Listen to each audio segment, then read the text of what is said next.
Atención México, Sheinbaum destrozó a Calderón frente a todo el país y el PAN no supo ni cómo responder. El expresidente espurio quedó en evidencia y sus herederos siguen llorando.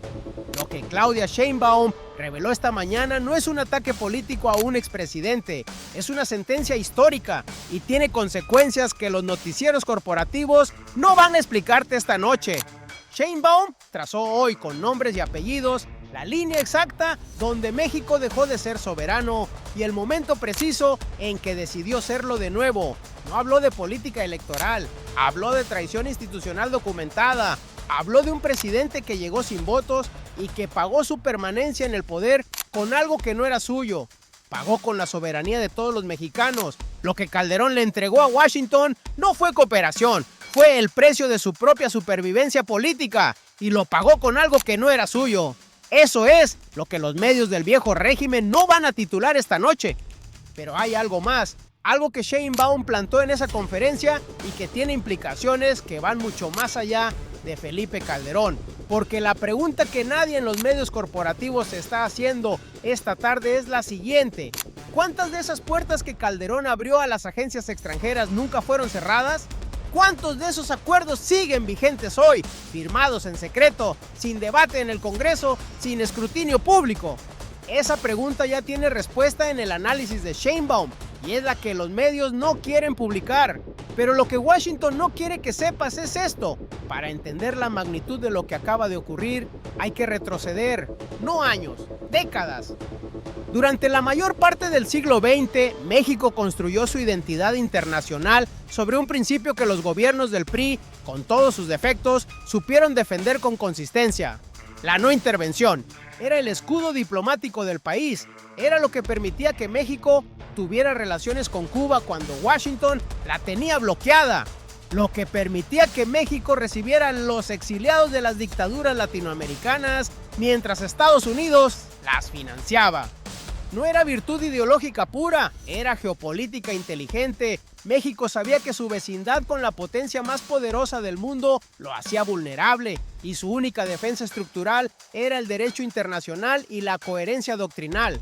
Luego llegaron los gobiernos del PAN y con ellos llegó otra visión, una visión que confundió integración con subordinación, que creyó que la amistad con Washington se compraba abriendo instituciones, entregando acceso, cediendo control operativo de la inteligencia de seguridad a agencias que respondían a otro gobierno ante otro Congreso bajo otra bandera. Con Fox comenzó la apertura, con Calderón se convirtió en política de Estado y entonces llegó el dato que lo cambió todo, Genaro García Luna, el hombre que Calderón puso al frente de la seguridad pública de México, el hombre que fue el punto de enlace con la DEA, con la CIA, con todas las agencias que habían recibido acceso privilegiado a las estructuras de inteligencia mexicanas. Ese hombre fue condenado en un tribunal federal de Nueva York por colaborar con el cártel de Sinaloa. No es una acusación política, es una sentencia judicial. Y esa sentencia convierte el modelo de seguridad del PAN en algo que ya no puede llamarse error de cálculo. Tiene otro nombre, pero hay algo que los noticieros no te van a decir.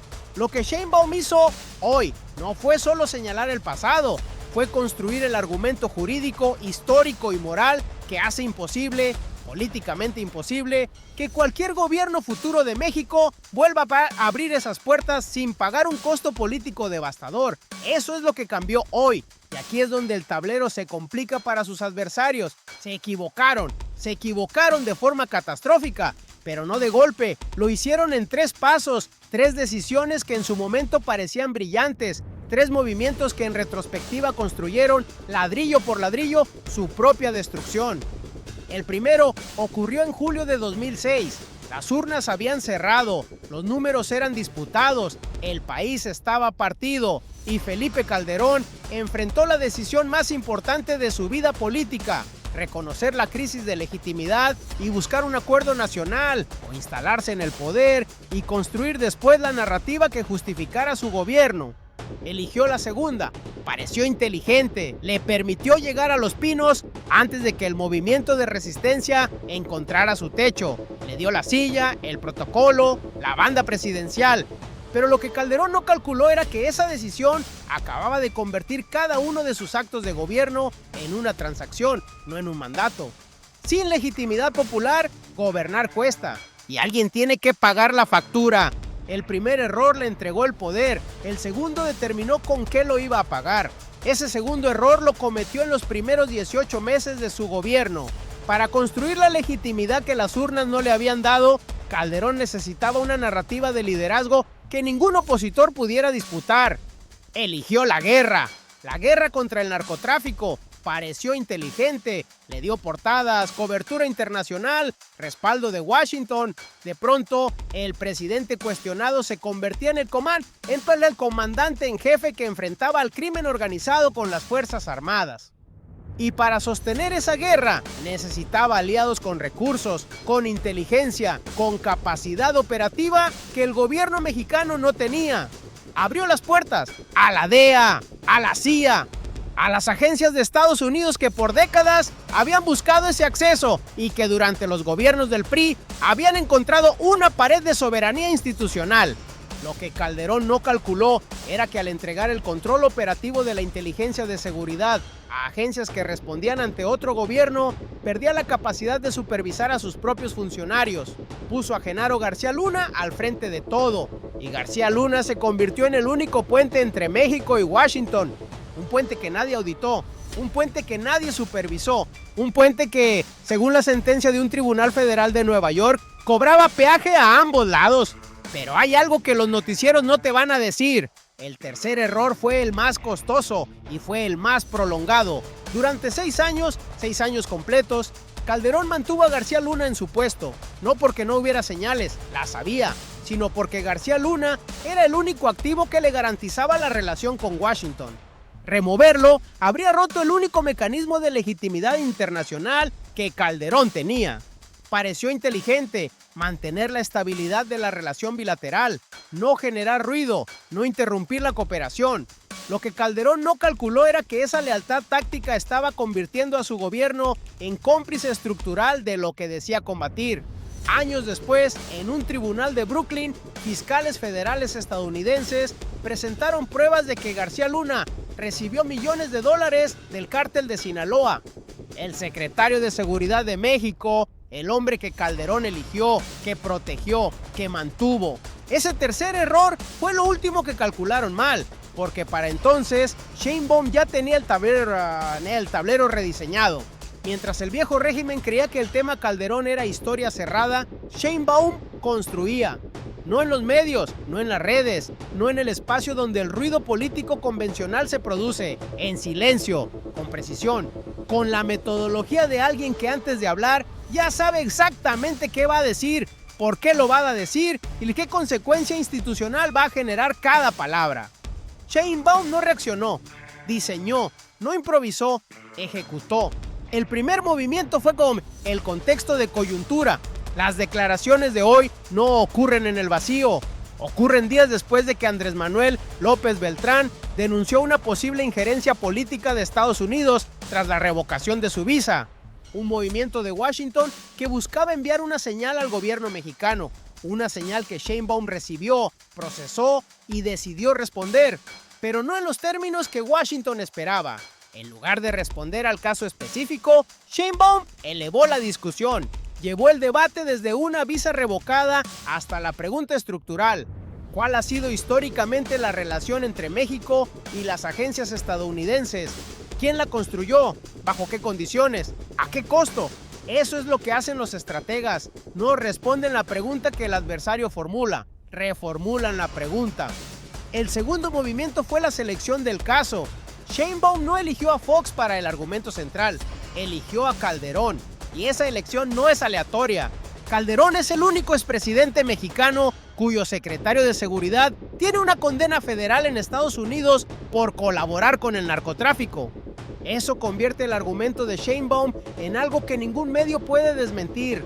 No es ideología, no es propaganda política, es una sentencia, con número de caso, con pruebas presentadas ante un tribunal federal de Nueva York. Quédate porque la última pieza lo cambia todo. El tercer movimiento fue la doctrina.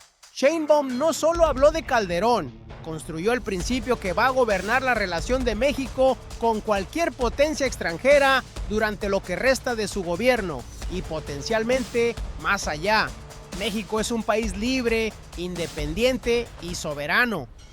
5 palabras que no son un eslogan, son una posición de Estado. Son el marco que convierte cualquier intento futuro de injerencia, cualquier visa revocada, cualquier declaración de funcionario estadounidense sobre política interna mexicana, cualquier presión de agencia extranjera, en una violación documentada de un principio que la presidenta de México acaba de reafirmar públicamente.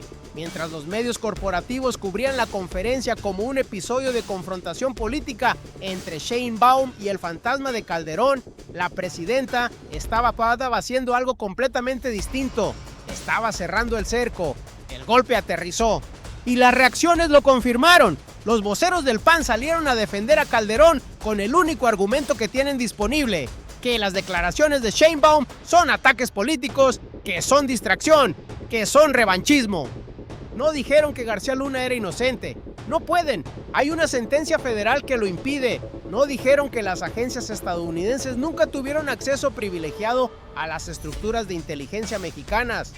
No pueden. Los registros documentales de esos acuerdos existen. Solo pudieron acusar de politización. Y esa es la respuesta de quien no tiene argumento de fondo. Pero hay algo que los noticieros no te van a decir. La voz del viejo México sonó también desde los medios corporativos. Columnistas que durante años legitimaron el modelo Fox Calderón, que llamaron modernización a la subordinación y cooperación a la entrega del control de la inteligencia, salieron a decir que Sheinbaum estaba dañando la relación bilateral, que México no podía darse el lujo de confrontar a Washington, que la soberanía es un concepto bonito pero que tiene costos que el pueblo mexicano va a pagar. Esa es la voz del México que ya no tiene lugar. El México que cree que la dignidad es un lujo que los países pobres no pueden permitirse. El México que negoció la seguridad nacional como si fuera una línea de crédito. Y aquí es donde el tablero se complica para sus adversarios, porque el elemento humano de este debate no son los expresidentes, ni las agencias, ni las cancillerías. Son las más de 100,000 familias mexicanas que perdieron a alguien durante la guerra que Calderón lanzó para comprarse legitimidad. Son los jóvenes que crecieron en municipios donde el Estado había desaparecido y el narco era la única institución presente. Son las comunidades del norte, del centro, de la sierra, donde la militarización no trajo paz sino desplazamiento. Esas familias merecen saber que la guerra no fue una política de seguridad, fue el precio de un fraude electoral. Y ese precio lo pagaron ellas, no quienes lo decidieron. Sheinbaum lo dijo hoy con todas sus letras, y eso no tiene vuelta atrás. Detente un segundo y procesa lo que eso significa, porque lo que pasó después fue lo que ningún analista en Washington tenía en sus modelos. Si llegaste hasta aquí, ya sabes lo que ocurrió. Sabes quién fue Calderón, sabes qué entregó, sabes lo que costó, pero todavía no sabes lo más importante. Todavía no sabes por qué Sheinbaum eligió decirlo hoy. ¿Por qué este momento? ¿Por qué estas palabras? ¿Por qué con esta precisión quirúrgica? Porque esto no fue una reacción, fue un mecanismo de relojería. Y ahora vamos a desarmarlo pieza por pieza. La primera pieza era el contexto de presión. Washington acaba de revocar la visa de Andrés Manuel López Beltrán, una decisión que no tiene precedente diplomático reciente en la relación bilateral, una señal diseñada para incomodar, para enviar un mensaje, para recordarle al gobierno mexicano que Estados Unidos tiene herramientas de presión que puede activar cuando quiera. Sin esa primera pieza, el resto no funciona.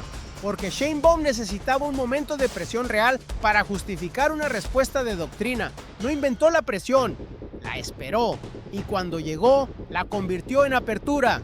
La segunda pieza era el argumento blindado. Sheinbaum no respondió con retórica, respondió con jurisprudencia. Eligió el único caso en la historia reciente de México donde la subordinación a agencias extranjeras tiene una consecuencia documentada, probada, inapelable. La condena federal de Genaro García Luna en un tribunal de Brooklyn. Juntas, esas dos piezas crean algo que ningún medio corporativo puede desmontar. Un gobierno extranjero presiona a México. México responde señalando que la última vez que México cedió a esa presión y abrió sus estructuras de seguridad, el resultado fue un secretario condenado por narcoservicio. ¿Quién tiene el argumento más fuerte? Y aquí es donde el plan completo se revela. La tercera pieza es la que nadie vio y es la que hace el movimiento irreversible. Sheinbaum no solo habló del pasado, habló del principio. México es un país libre, independiente y soberano. Esa frase, dicha por la presidenta en funciones en conferencia mañanera ante medios nacionales e internacionales, en el contexto específico de una presión diplomática activa de Washington, tiene un peso institucional que va más allá de la coyuntura. Es una declaración de doctrina, y las declaraciones de doctrina no se retiran, se acumulan, se convierten en precedente, se convierten en el estándar contra el cual se mide cualquier decisión futura. Pero la pregunta que nadie está haciendo todavía es esta: ¿cuántos de los acuerdos de cooperación en materia de seguridad firmados durante los gobiernos de Fox y Calderón siguen vigentes hoy? ¿Cuántas de esas estructuras de acceso que se construyeron entre 2000 y 2012 nunca fueron auditadas, nunca fueron publicadas, nunca fueron sometidas al escrutinio del Congreso mexicano? Esa es la segunda dimensión de este hecho, y es la que abre el siguiente capítulo. Porque si Sheinbaum acaba de establecer que ese modelo fue un error histórico, la consecuencia lógica es la revisión de todo lo que ese modelo construyó. Y eso sí tiene a ciertos actores en Washington y en México calculando con urgencia. Y aquí es donde la jugada se vuelve imparable. Detente un segundo y procesa lo que eso significa. Porque lo que Sheinbaum hizo hoy opera en 3 dimensiones simultáneas. Y cada una importa por razones distintas. La primera dimensión es la del ciudadano mexicano. La guerra contra el narcotráfico que Calderón lanzó para comprar su legitimidad dejó un saldo que ningún gobierno ha podido contabilizar con precisión completa. Más de 100,000 muertos en 6 años, comunidades enteras desplazadas, una generación de jóvenes en el norte, en el centro, en la sierra, que creció sin Estado y con el crimen organizado como única institución funcional en su entorno inmediato. Ese no fue el costo de una guerra mal diseñada, fue el costo de una guerra que nunca debió librarse bajo esas condiciones, porque una guerra de seguridad nacional conducida con inteligencia entregada a agencias extranjeras, con el secretario de seguridad de nómina del enemigo que supuestamente combatía, no es una política pública, es una simulación, y el pueblo mexicano pagó el precio real de esa simulación con sangre y con territorio. Lo que Sheinbaum hizo hoy es devolverle a esas familias algo que ningún informe oficial les había dado, un nombre para lo que vivieron. Eso explica el movimiento, lo que sigue explica la magnitud. La segunda dimensión es la de México como nación. Lo que cambió hoy no es solo la narrativa histórica sobre Calderón, lo que cambió es la posición de México en cualquier negociación futura sobre cooperación en materia de seguridad. Hasta hoy, el argumento de Washington era implícito pero poderoso. México necesita a las agencias estadounidenses porque no puede solo, porque su capacidad institucional es insuficiente, porque la cooperación es inevitable y la soberanía es una aspiración secundaria. Sheinbaum acaba de invertir ese argumento. La última vez que México aceptó ese razonamiento, el resultado fue García Luna. Ese es ahora el contrapeso que México tiene sobre la mesa en cualquier conversación sobre acceso, sobre inteligencia compartida, sobre presencia de agencias extranjeras en territorio nacional. No es retórica, es evidencia judicial, y la evidencia judicial pesa más que cualquier argumento diplomático. La tercera dimensión es la del mundo. México no está solo en esta conversación. Hay decenas de naciones en desarrollo que enfrentan exactamente la misma presión. Abrir sus estructuras de seguridad, aceptar presencia de agencias extranjeras, ceder control operativo de su inteligencia a cambio de recursos, de cooperación, de legitimidad internacional. Brasil lo vivió, Colombia lo vive, varios países de África subsahariana lo están negociando ahora mismo. Lo que México acaba de demostrar es que esa presión tiene nombre, tiene historia y tiene consecuencias documentadas. El orden unipolar no está en crisis, ya murió. Y desde sus cenizas, México está ayudando a escribir las reglas del nuevo mundo. Un mundo donde la soberanía no es un concepto romántico de Cancillería. Es una línea roja con sentencia federal de respaldo. Pero lo más poderoso no era lo que se veía. Hay momentos en que un político habla para el presente y hay momentos en que un estadista habla para el registro histórico. Lo que Sheinbaum dijo hoy fue para el registro histórico. Sus palabras exactas: México es un país libre, independiente y soberano. 5 palabras, sin adjetivos, sin calificadores, sin matices diplomáticos que abran espacio a la interpretación.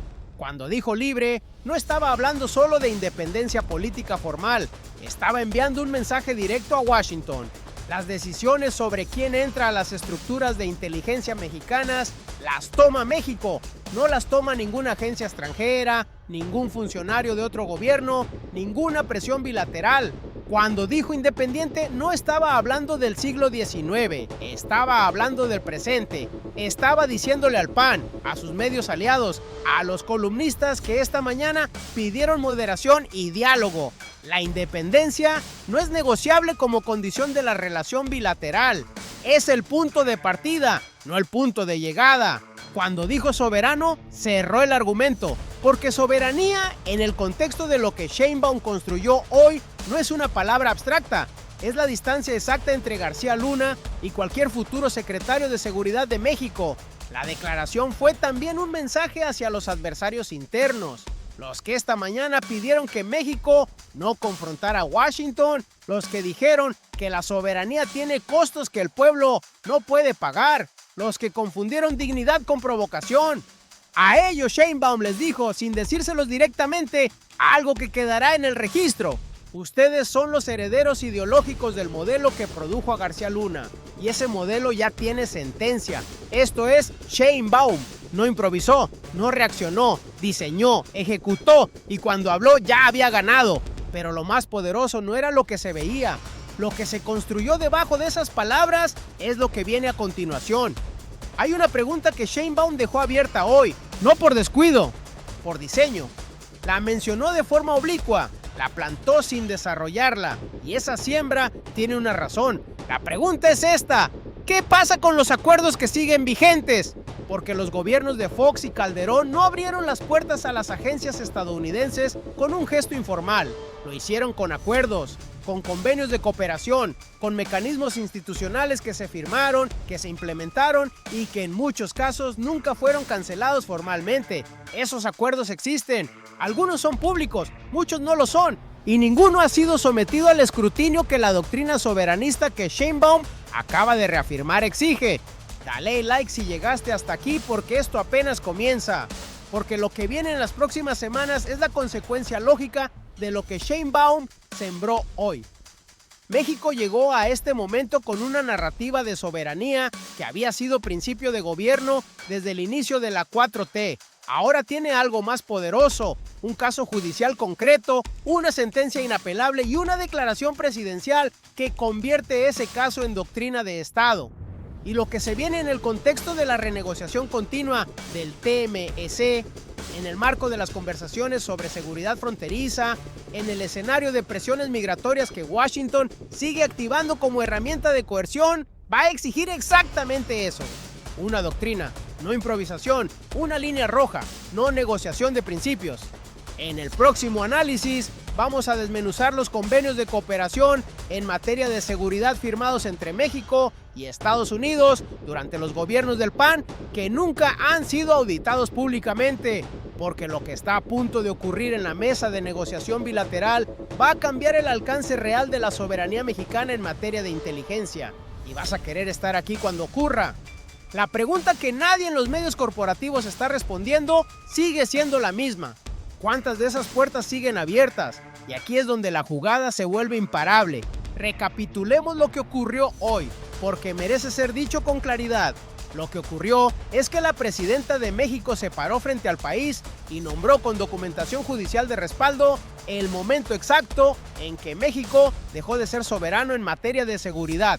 No con eufemismos, no con diplomacia corporativa, con nombres, con fechas, con sentencias. Cómo ocurrió es igualmente importante. Sheinbaum no reaccionó a una provocación, convirtió una presión de Washington, la revocación de una visa, en la apertura perfecta para establecer una doctrina de Estado que ningún gobierno futuro va a poder ignorar sin pagar un costo político devastador. usó la jurisprudencia del adversario para blindar la soberanía del país. Eso no se improvisa, eso se diseña. ¿Y por qué importa? Es la pregunta que te tienes que llevar de este análisis. Importa porque las más de 100,000 familias que perdieron a alguien en la guerra de Calderón merecían que alguien dijera en voz alta que esa guerra no fue una política de seguridad, fue el precio de un fraude electoral, pagado con sus vidas. Importa porque México acaba de cambiar los términos de cualquier conversación futura sobre cooperación en seguridad con cualquier potencia extranjera. Importa porque el patio trasero se convirtió en potencia y las potencias no negocian sus principios, los defienden. Si este análisis te abrió los ojos sobre lo que realmente está en juego, dale like ahora mismo. Cada like le dice al algoritmo que este tipo de contenido importa, el que no te van a dar los noticieros de siempre. Suscríbete al canal y activa la campana, porque lo que viene en los próximos días va a necesitar análisis así de profundo y vas a querer estar aquí. Y antes de que te vayas, dime en los comentarios lo siguiente. ¿Crees que el PAN va a exigir una auditoría pública de los convenios de seguridad que firmó con Washington? ¿O prefieren que esos documentos nunca vean la luz? Escríbelo abajo, porque tu respuesta ya dice todo sobre quién entiende de verdad lo que está en juego.